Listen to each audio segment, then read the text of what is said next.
If all goes according to plan tomorrow, 250 Canadians will board a plane in Wuhan, China, and fly to Trenton, Ontario after being trapped in the wake of the coronavirus outbreak. However, not everyone who wants to leave Wuhan will be allowed to leave. Joining me now is Bill Glisky, the managing editor at Inquinty.ca. Great to talk to you, Bill. There are 304 Canadians who have asked to leave. What are the restrictions in place preventing several of them from even being allowed to board the plane? Well, there are a couple issues, Ben. The big one being they're only allowing people with Canadian passports, Canadian citizens, to board right now. So permanent residents of the country who are not citizens are not being taken out at this time. Of course, there will be medical restrictions at the airport before they even get on the plane. They have to be screened for the fact that they don't have any symptoms, if they're not showing any symptoms, all part of the screening process to make sure that everything goes as well as possible and everybody is as safe as possible. Okay, so once the plane lands in Trenton, then the passengers remain, as you said, in quarantine for 14 days at the Canadian Forces base. Give me a sense of what the conditions are like there.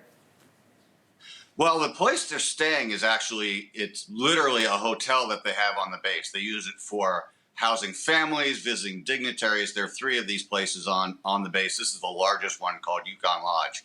It really is, for all intents and purposes, a hotel. It's not a luxury hotel, but it's very comfortable. One of the reasons they're using CFB Trenton is the fact that they have this hotel on the base and they can put them in relative comfort.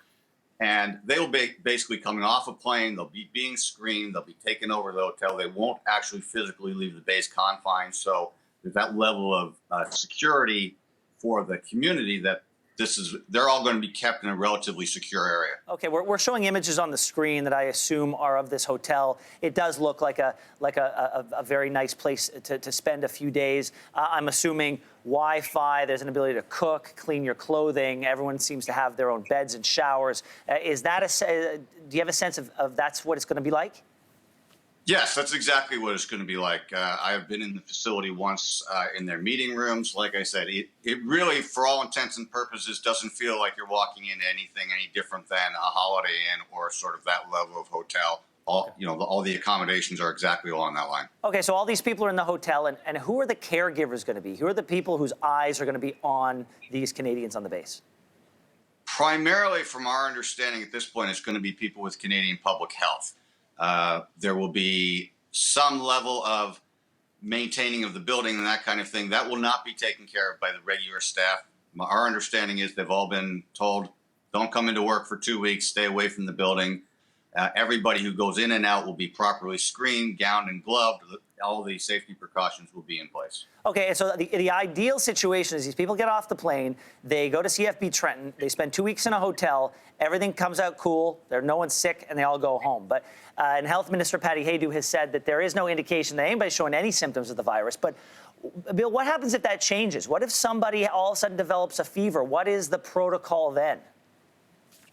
That is still not being made 100% clear at our end, but our understanding is that is all being taken care of through the public health organization. They will presumably have a facility set up somewhere nearby. Won't be at one of the local hospitals from our understanding. It will likely be on the base where they will be taken. Public health will deal with them in those situations. And if need be, and it gets any worse than that, they will then make other arrangements. Bill Glisky, thank you so much for the fact that you laid this out for us. I think a lot of people had a lot of questions today. Thank you, Ben. Thanks for watching. If you like this, be sure to subscribe here. And you can check out more Your Morning videos right here.